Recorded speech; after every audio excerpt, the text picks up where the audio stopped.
Hello dear students, I am your English teacher Muhammad Zamir and welcome to my YouTube channel. Yesterday we saw the introduction of baby pangolins night out warming up exercise and today we will proceed to the story. Hello students, आज हम baby pangolins night out ये story देखेंगे page number 91 पे आपकी my English book 7 का। कल हमने इसका इंट्रोडक्शन और वार्मिंग अप एक्सरसाइज देख लिए हैं। चलिए स्टार्ट करते हैं। Come baby wake up, we will go and eating today. चलो बेबी वेक अप, जाग जाओ। We will go and eating today, आज हम एंड ईटिंग के लिए चूंटियाँ खाने के लिए जाएंगे। Mama pangolin gave a gentle loving push to her 1 month old baby. माँ पेंगोलिन ने अपने 1 महीने के बच्चे को थोड़ा सा धक्का देकर उठाते हुए कहा। With her long tapering mouth, उसका जो लंबा मुंह था यानी कि लंबी जो थूथन थी उससे उसको धक्का देकर उठाने की कोशिश की। Baby was still drowsy after day sleep, दिन भर की स्लीप के बाद नींद के बाद बच्चा अभी भी थोड़ा सा नींद की हालत में गुनूदगी में था। Mother tried to persuade him, माँ ने उसको प्रोत्साहित करते हुए कहा, दिलासा देते हुए या तरगीब देते हुए कहा। You keep asking me to take you out, तुम हमेशा मुझे कहते हो कि मुझे बाहर लेकर चलो। You say you are tired of drinking milk all the time, और तुम ये भी कहते हो कि हर वक्त दूध पीने पीने से तुम उकता गए हो, तंग आ गए हो। Now get up get ready, चलो अब उठ जाओ और तैयार हो जाओ। नो वॉन्ट सेड बेबी, नहीं बेबी ने कहा। Stretching his long tail lazily, अपनी दुम को जैसा हम सुस्ती लेते हुए नींद से उठते हैं हाथों को स्ट्रेच करते हुए, वैसा ही उसने अपने जो लॉन्ग टेल है जो लंबी दुम है उसको स्ट्रेच करते हुए कहा। I don't want to walk all the way, मुझे इतना पूरा रास्ता चलना नहीं है, मैं नहीं चाहता कि मैं चलते हुए इतना लंबा रास्ता तय करूं। डोंट वरी सेड मामा, मामा ने कहा घबराओ मत। I will carry you on my tail, तुमको चलना नहीं है, मैं तुमको खुद अपनी टेल के ऊपर दुम के ऊपर बिठाकर लेकर चलती हूँ। Good boy come on it's time, चलो अच्छे बच्चे अब टाइम हो चुका है। Mama set him on her tail and finally brought him out of the home, माँ ने उसको अपने टेल के दुम के ऊपर बिठाया और आखिर उसको घर के बाहर लेकर आई। Their home was a snug hole in the earth, अब उनका घर क्या था? एक स्नग होल, एक बिल ज़मीन के अंदर। 9 inches wide and more than a metre long, उसकी चौड़ाई जो थी होल की वो 9 इंच थी और उसकी गहराई जो डीप थी वो 1 मीटर से भी ज़्यादा गहरी थी। मामा कॉशन्ड बेबी टू सिट टाइट, माँ ने उसको कॉशन किया यानी कि उसको वार्निंग दी कि टाइट बैठो and hold on the scales with his clause, और तुम्हारे जो क्लॉज है जो नाखून है उससे उसके बॉडी के जो स्केल्स है जो खपरे हैं ऊपर के उनको अच्छे से पकड़ो। She began to walk steadily and cautiously, अब वो स्टेडीली यानी कि एकदम धीरे से अच्छे तरीके से चलने लगी और कॉशियसली यानी कि केयरफुली ध्यान से इधर उधर देखते हुए।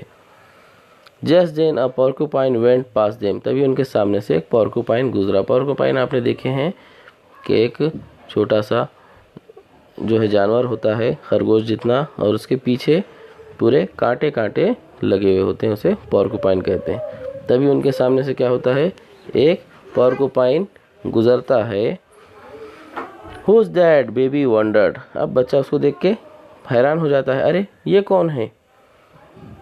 ओ दैट्स अ पोर्कुपाइन, माँ कहती है वो तो एक पोर्कुपाइन है। बच्चा फिर पूछता है एंड हु आर वी, और हम कौन हैं? Mama began to explain as she walked, तो माँ चलते चलते उसको समझाती है एक्सप्लेन करते हुए बताते हुए, वी आर पेंगोलिन्स, हम पेंगोलिन हैं।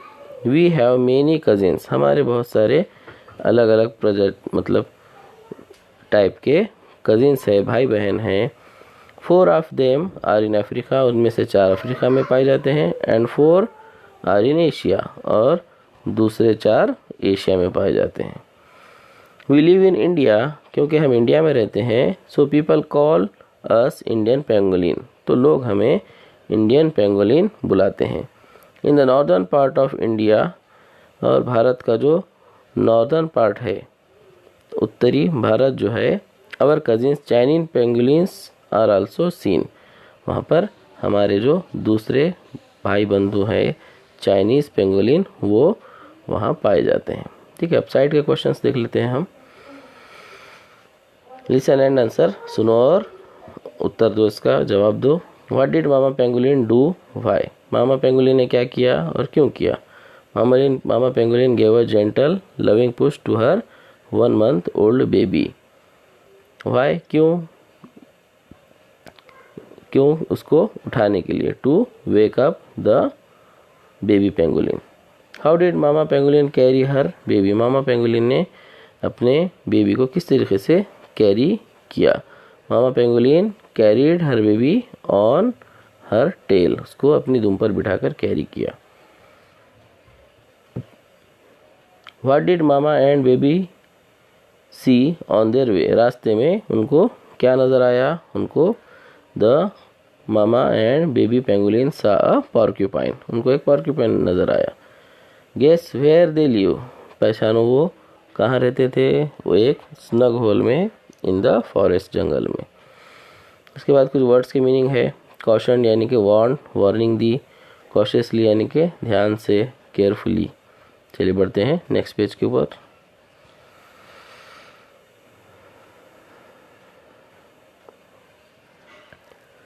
Bye now mama and baby had reach the ant hill, अब तब तक वो मामा और बेबी दोनों भी एक एंट हिल, यानी कि एंट हिल एक चूंटियों की जो बाम्बी होती है वहाँ तक पहुँच गए। Guess the meaning of ant hill, यानी कि चूंटियों की बाम्बी। Mama used her strong sharp and curved front claws to quickly demolish the ant hill, माँ ने फिर अपने जो तेज़ और लंबे लंबे नाखून थे जो अंदर की तरफ मुड़े हुए थे, उनका इस्तेमाल किया टू डिमोलिश द एंट हिल, उस एंट हिल को, उस चोंटियों को की जो बाम्बी होती है, एक पिरामिड शेप का मिट्टी का टीला आपको खेतों में या जंगल में नज़र आएगा, तो उसे एंट हिल कहते हैं। तो उसको अपने नाखूनों से, पंजों से उसको पूरा तोड़ दिया, तहस नहस कर दिया। The termites inside began to run helter skelter, उसमें जो टर्माइट्स थे, टर्माइट्स यानी कि इसमें जो दीमकें थे, वो अब इधर उधर भागने लगे, दौड़ने लगे। In and out went mother's 1.5 foot long sticky tongue, अब जो उनकी ज़बान थी, वो जो मामा पेंगुलिन की ज़बान थी, वो 1.5 फीट या उससे भी ज़्यादा लंबी थी और स्टिकी थी, यानी कि चिपचिपी उसकी ज़बान थी। तो वो ज़बान अंदर बाहर करके तेज़ी से वो पूरे दीमकें चाटने लगी, खाने लगी। She began to devour the termites, वो उनको गटागट निगलने लगी। ये जो पेंगुलिन होते हैं, इनको दांत नहीं होते हैं, तो वो इसी तरीके से अपना खाना खाते हैं। तो वो तेज़ी से अपनी ज़बान को अंदर बाहर करके पूरी दीमकें चट करने लगी। या डेवर के मानी eat quickly and a lot at a time, तेज़ी से, जल्दी से बहुत सारी जो है खा लेना। Look baby they are delicious, फिर माँ ने कहा, देखो बेबी ये बहुत ही डिलीशियस है, बहुत ही मज़ेदार है।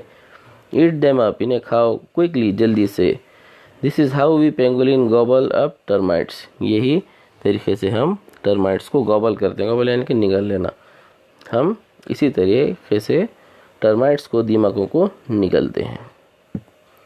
Baby watched mother and tried to follow her example, बेबी ने माँ को देखा और उसको फॉलो करने की कोशिश की। स्लोली यस, बेबी को डू इट टू, धीरे धीरे बच्चा भी उसको खाने लगा, उसको भी खाने आ गया। In and out went his tiny tongue, अंदर बाहर उसकी छोटी ज़ुबान भी आने जाने लगी। This was his first solid meal after being nursed on mother's milk for a month. 1 महीने तक माँ का दूध पीने के बाद ये उसका पहला सॉलिड खाना था। And he found the termites truly delicious, और उसको जो टर्माइट्स थे वो सच में बहुत मज़ेदार लगे, सच में वो दीमकें बहुत टेस्टी लगी। Just like mother had said they would be, जैसा कि उसकी माँ ने कहा था। शी टू वॉज हैप्पी, वो भी बहुत खुश हो गई। Good baby, remember this is the proper food for us pangolins. हाँ बेबी, बहुत अच्छा किया तुमने, यही हमारी प्रॉपर खाना है। We don't have teeth like other animals so this is what we eat, क्योंकि हमें दूसरे जानवरों की तरह दांत नहीं होते तो हम इसी तरीके से ये खाते हैं, यही चीज़ हम खाते हैं। Just then mama smelled something, तभी माँ को किसी चीज़ की बू आई, गंध आई। In a trice she pulled her baby to herself and held him close to her belly. तभी इन अ ट्राइस यानी कि बहुत जल्दी से, क्विकली, तेज़ी से उसने बच्चे को अपने पेट पर चिपका लिया और she hid behind a rock, और एक चट्टान के पीछे, एक पत्थर के पीछे छुप गई। And pulled her long body together into a tight ball, और अपने बॉडी को एक बॉल के शेप में उसने टाइट बॉल की शक्ल में स्ट्रेच कर लिया। Anyone would think she was just another piece of rock, कोई भी उसे देखता तो उसको यही लगता कि ये भी एक पत्थर ही है। After a while the smell diminished, कुछ देर बाद जो स्मेल थी, जो गंध आ रही थी, वो डिमिनिश यानी कि रिड्यूस्ड हो गई, कम हो गई। It seem to come from a safe distance, ऐसा लग रहा था कि वो एक सेफ डिस्टेंस से, काफ़ी दूर से आ रही है। Mama loosened her tail a bit and listened carefully, माँ ने अपनी दुम को ढीला किया और ध्यान से सुनने लगी। She sensed a bright light passing on, उसने एक तेज़ रोशनी को वहाँ बाजू से गुजरते हुए महसूस किया। And with it some sounds, और उसके साथ कुछ आवाज़ें भी उसको आ रही थी। She uncurled herself very very cautiously, उसने बहुत ध्यान से अपने आप को अनकर्ल किया यानी कि खोला। एंड लेट द बेबी गो, फिर बेबी को जाने दिया। Did you note the smell just now, क्या अभी जो गंध, जो बू तुमको आई, तुमने क्या उसको नोट किया? Remember it better than anything else, इस गंध को किसी भी चीज़ से सबसे ज़्यादा तुम याद रखो। This is the smell of man, ये एक इंसान की गंध है, एक मनुष्य की गंध है। Some of them are wicked beyond measure, उनमें से कुछ इतने ख़राब होते हैं, इतने बुरे होते हैं कि तुम उसका अंदाज़ा भी नहीं लगा सकते। They search for our holes nest and dig them up, वो हमारे जो होल होते हैं, हमारी जो बिल होती है, हमारे घोंसले होते हैं, उनको ढूंढते हैं, उनको खोदते हैं, डिग करते हैं। दे किल अस, वो हमको मार देते हैं। ईट आवर फ्लैश, हमारा गोश्त खा जाते हैं। एंड सेल आवर स्केल्स, और हमारे जो स्केल्स, ऊपर के जो खपरे हैं, वो उनको बेचते हैं। To earn loads and loads of money, और उससे बहुत सारा पैसा कमाते हैं।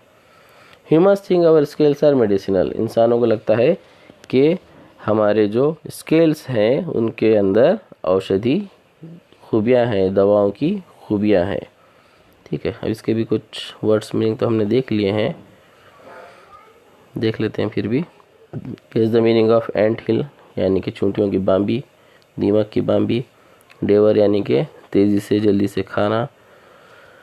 उसके बाद what do human babies eat as their first solid meal, human babies क्या खाते हैं अपने पहले सॉलिड मील के तौर पे? तो हम उनको दाल का पानी और जो सेरेलैक होता है वो, और इस तरीके से दूसरी चीज़ें खिलाते हैं। चलिए उसके बाद इनर ट्राइस यानी कि वेरी क्विकली, जल्दी से। बेली यानी कि स्टमक, पेट। डिमिनिश्ड यानी कि रिड्यूस्ड, कम हो गई। बियॉन्ड मेजर्स यानी कि जिसकी कोई लिमिट नहीं, without limit. Loads and loads of का मतलब अलॉट ऑफ, बहुत सारी। चलिए बढ़ते हैं नेक्स्ट पेज के उधर। Long ago, when only tribal people living in the jungles knew about us, the situation was not so bad. बहुत सालों पहले जब सिर्फ ट्राइबल पीपल यानी कि जो जंगली लोग होते थे, जो जंगलों में रहते हैं, आदिवासी, वही हमारे बारे में जानते थे, तब ये जो सिचुएशन थी इतनी ख़राब नहीं थी। They too killed animals but not for greed. वो भी जानवरों को मारते थे लेकिन लालच के लिए नहीं मारते थे, वो अपना पेट भरने के लिए मारते थे। Now you have to be on your guard against greedy people such as those we smelled just now. अब तुमको क्या करना होगा, अभी जो हमने जिन लोगों की गंध हमको आई थी इंसानों की, उनके बारे में बहुत अपने आप को उनसे बचाना होगा। When we step out for our night time wandering, they flash harsh torch lights to spot us and then shoot us with their guns. जब हम रात में हमारे खाने की तलाश में बाहर निकलते हैं तो वो हमारे ऊपर अपनी तेज़ टॉर्च की रोशनी चमकाते हैं और हमको ढूंढते हैं और हमको अपनी गोली से, बंदूक से मार देते हैं। These very same wicked people have destroyed our habitats and cleared away jungles. इन्हीं लोगों ने हमारे जो हैबिटेट्स है, हमारी जो बस्तियां हैं, वो पूरे उजाड़ दिए हैं और ये पूरे जंगल भी उन्होंने साफ कर दिए हैं। There is no room for us to build our homes. अब हमें अपना घर बनाने के लिए कोई जगह नहीं बची है। And to roam around anymore. और हमें घूमने के लिए भी कोई जगह नहीं है। Life is now full of hardships. अब जो लाइफ है हमारी, जो ज़िंदगी है, वो बहुत मुश्किलों से भर गई है। You can never tell when some lurking around might kill you. आप बिल्कुल नहीं बता सकते कि कोई लर्किंग अराउंड यानी कोई छुपा हुआ कहाँ बैठा है और कब वो आपको मार दे। बी वार्न, तो हमेशा वार्न रहो, एहतियात से रहो। बेबी बी केयरफुल, बेबी हमेशा ध्यान से रहो। These men don't realize we are their helpers. इन लोगों को ये नहीं समझ में आता कि हम उनके हेल्पर्स हैं, हम उनकी मदद करते हैं। We remove millions of ants and termites for them. हम उनके लिए करोड़ों चूंटियाँ, करोड़ों दीमकें ख़त्म कर देते हैं, खा जाते हैं। They will spend huge amounts to do that themselves, but will not spare us. वो ये नहीं समझ सकते कि अगर हम ये दीमकें और चूंटियाँ नहीं खाएंगे तो उनको ख़त्म करने के लिए इंसान को क्या करना पड़ेगा, मनुष्यों को बहुत पैसा खर्च करना पड़ेगा। तो वो ये नहीं समझते और लेकिन हमें नहीं छोड़ेंगे। May God give them good sense. जो गॉड है, जो भगवान है, जो खुदा है, उनको अच्छी समझ दे। Baby one more thing, baby और एक चीज़। There are some good people too. ऐसा नहीं कि पूरे लोग खराब हैं, कुछ अच्छे लोग भी हैं। They know our importance in the food chain in nature. जो फूड चेन है उसमें हमारी क्या इम्पोर्टेंस है, वो उस चीज़ को जानते हैं। They strive to make our life easier. उन्होंने हमारी ज़िंदगी को आसान बनाने की कसम खाई है। To help us grow in numbers. और हमारी जो तादाद है वो बढ़ाने की भी उन्होंने कसम खाई है। Sahyadri Nisarg Mitra and other organisations in Maharashtra run awareness campaign with the help of forest department. Maharashtra में एक सह्याद्री निसर्ग मित्र ये संस्था है, वो अवेयरनेस कैंपेन चलाती है, यानी कि लोगों को जागरूक करने का कैंपेन चलाते हैं और साथ में वो फॉरेस्ट डिपार्टमेंट की भी हेल्प लेते हैं, मदद लेते हैं। They hold meeting in villages. वो विलेजेस में, गांव में मीटिंग्स लेते हैं लोगों के साथ। एंड अर्ज पीपल टू प्रोटेक्ट अस। और लोग रिक्वेस्ट करते हैं कि हमारी हिफाजत करें। They put up posters with these messages everywhere and hand out pamphlets. तो वो हर जगह बैनर्स बना के, पोस्टर्स बनाकर दीवारों पे लगाते हैं हमारे को प्रोटेक्ट करने के लिए, और लोगों को पैम्पलेट्स भी बांटते हैं। They try hard to put a stop to international smuggling. और उन्होंने कोशिश की है कि अंतर्राष्ट्रीय स्मगलिंग जो होती है, स्मगलिंग यानी कि गैर कानूनी तौर पे कोई भी चीज़ को ले जाना, तस्करी। तो अंतर्राष्ट्रीय तस्करी जो होती है उसको रोकने की उन्होंने बहुत कोशिश की। They set up modern trap cameras to get our photographs and study us. उन्होंने नए नए टाइप के कैमरा जो है वो जंगलों में लगाए हैं और वो हमारी स्टडी करते हैं, हमारी तस्वीरें लेते हैं और देखते हैं कि कौन स्मगलर्स वगैरह आते हैं रात में, उनको भी पकड़ते हैं उन कैमरास की मदद से। I do hope these good people will succeed in their work. मेरी ऐसी उम्मीद है कि ये अच्छे लोग जो है वो अपने काम में कामयाब होंगे। Our life will be easier and our kith and kin will flourish. हमारी ज़िंदगी आगे और आसान होगी और हमारे किथ एंड किन यानी कि जो बाल बच्चे हैं वो और फ्लोरिश होंगे, फूले फलेंगे। Come baby that's enough for today. चलो बेबी ये आज के लिए काफ़ी है। It's getting late. अब काफ़ी देर हो रही है। Did my love release the termites. क्या मेरे बच्चे को, प्यारे को दीमकें खाने में मज़ा आया।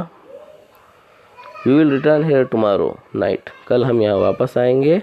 Now we must reach home before the day breaks. अब हमें दिन निकलने से पहले घर पहुँचना होगा। ये भाव काटदार ने लिखा हुआ लिखी हुई बहुत प्यारी स्टोरी है। आपसे साइड के हम देख लेते हैं। Guess the meaning of medicinal यानी कि औषधि, ट्राइबल आदिवासी, हैबिटेट्स यानी कि उनके जो कॉलोनी है, बस्तियां हैं वो, स्पेरस यानी कि लेट अस गो जाने देना, अर्ज यानी कि रिक्वेस्ट करना, और रिलिश यानी कि एंजॉय ईटिंग खाने में मज़ा आना, थिंग्स टू डू आपके करने के लिए कुछ काम में, find out more about food chains trap camera. Food chain और ट्रैप कैमरा के बारे में इंटरनेट से आप और पता कीजिए। चलिए देखते हैं अभी लास्ट थोड़ा सा इसमें है pangolin fact sheet. Pangolin fact sheet pangolin के बारे में और जो है सही मालूमात आपको यहाँ पे मिल रहे हैं। सबसे पहले Indian pangolin is included in schedule 1 as per Indian wild life protection act 1972। जो इंडियन पेंगोलिन है उसको वाइल्ड लाइफ का जो एक एक्ट है, कानून है 1972 का, उसके हिसाब से शेड्यूल 1 पे यानी कि नंबर 1 पे रखा गया है। अब ये क्या होता है आपको पहले समझाना पड़ेगा कि जानवरों के प्रोटेक्शन के लिए एक्ट बनाए गए हैं, कानून बनाए गए हैं, जिसमें जो सबसे मुश्किल में है जो प्रजाति उसको शेड्यूल 1 पे रखा जाता है। उसके बाद जो उससे कम मुश्किल में है उसको शेड्यूल 2 पे रखा जाता है। इस तरीके से हर एक की कैटेगरी बनाई गई है। तो इसमें पेंगोलिन जो है ये बहुत ही विलुप्त होती प्रजाति है जो बहुत तेज़ी से ख़त्म हो रही है, इसलिए इसको शेड्यूल 1 पे रखा गया है इस एक्ट के मुताबिक। यानी कि इनको अगर मारेंगे तो आपको बहुत बड़ी जो है सज़ा मिलेगी। That means they enjoy the same protection that tigers do. क्योंकि भारत में शेरों की भी तादाद जो है बहुत कम हो गई है, तो शेर भी इस एक्ट के हिसाब से शेड्यूल 1 पर आते हैं। तो इसका मतलब ये हो रहा है कि पेंगोलिन को जो प्रोटेक्शन गवर्नमेंट से मिलता है वही टाइगर्स को भी मिलता है। यानी कि टाइगर के इतने ही इम्पोर्टेंट है ये पेंगोलिन्स। उसके बाद number 2, they are included in the red list of endangered species published by international union for conservation of nature. IUCN एक इंटरनेशनल अंतर्राष्ट्रीय यूनियन है जो जानवरों की देखभाल करती है, रक्षा करती है। उसके हिसाब से उन्होंने जो रेड लिस्ट बनाई है कि जो बहुत ख़तरे में है जो प्रजातियां जानवरों की, उसमें उस रेड लिस्ट में इन पेंगोलिन को भी ऐड किया गया है। उसके बाद number 3, this is the only mammal to have scales on the body. अब ये एक ही मैमल है जो बॉडी पर स्केल्स होते हैं। अब मैमल क्या है ये भी थोड़ा सा डिटेल में मैं आपको बता देता हूँ। जितने भी जानवर इंसान इस धरती पे है उनको 5 कैटेगरी में पहले डिवाइड किया गया है। पहले पानी में रहने वाले जिसमें पूरे मछलियाँ आ जाते हैं। उसके बाद ऐसे जो पानी में भी रहते हैं, ज़मीन पे भी रहते हैं, जिसमें टोड वगैरह आ जाते हैं। उसके बाद तीसरे हैं रेंगने वाले जिसमें सांप, छिपकलियाँ और मगरमच्छ वगैरह आते हैं। उसके बाद चौथा है एव्स यानी कि उड़ने वाले जिसमें पूरे पक्षी आ जाते हैं। और पांचवे है मैमल, जिसमें इंसान, बंदर, गाय, बैल, भैंस, मैमल यानी कि ऐसे प्राणी जो दूध पिलाते हैं अपने बच्चों को और जो अंडे नहीं देते बल्कि बच्चे पैदा करते हैं, उन्हें मैमल कहते हैं।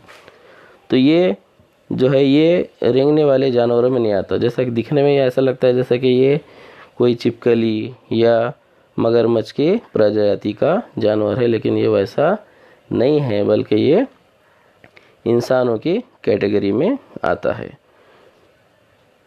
तो हम देखते हैं कि जो रेंगने वाले हैं जैसा कि मगरमच्छ, छिपकलियाँ वगैरह, सांप, इनके बॉडी पे स्केल पाए जाते हैं क्योंकि वो रेप्टाइल्स है। लेकिन ये एक ही ऐसा जानवर है जो कि रेप्टाइल नहीं है, ये मैमल है और इसके बॉडी पे स्केल्स पाए जाते हैं।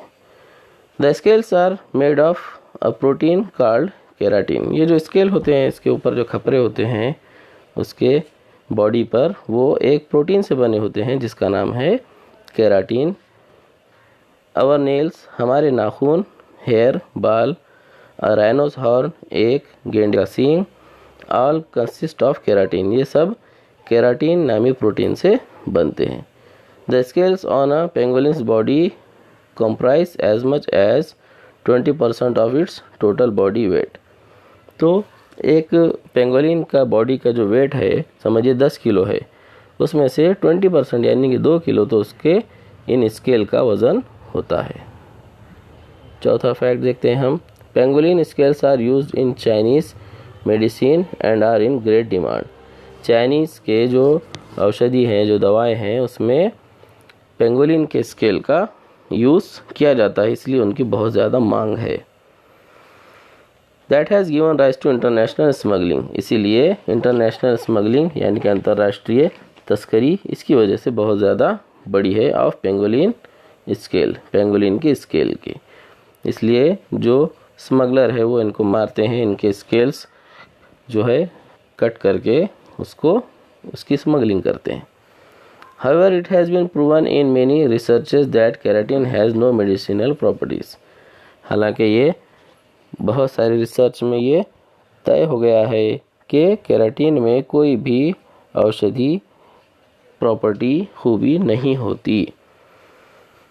Number 5, Indian pangolins weigh from 10 to 20 kg। भारतीय जो पेंगोलिन है उनका वज़न 10 से 20 किलो होता है। Females are smaller than the mail.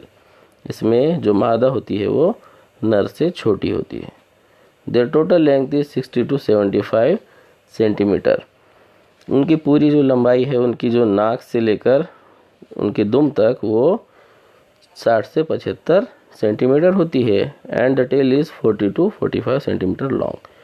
और उसमें से 40 से 45 सेंटीमीटर की उनकी दुम होती है, यानी कि बॉडी छोटी होती है और दुम जो है उनकी उससे डबल होती है बॉडी से। Number 6, one pangolin eats up as many as 7 crore ants termites in a year. एक पेंगोलिन एक साल में 7 करोड़ चींटियाँ या दीमकें खा जाता है। Number 7, even tigers and lions find it difficult to crack और eat a pangolin that has curled itself into a tight ball. अगर एक पेंगोलिन अपने आप को कर्ल करके लपेट के एक गेंद की शक्ल बना लेता है, तब उसको बड़े से बड़े जो शेर है या लॉयन है, बबर शेर है, वो भी उसको नहीं खोल पाते, उसको नहीं खा पाते।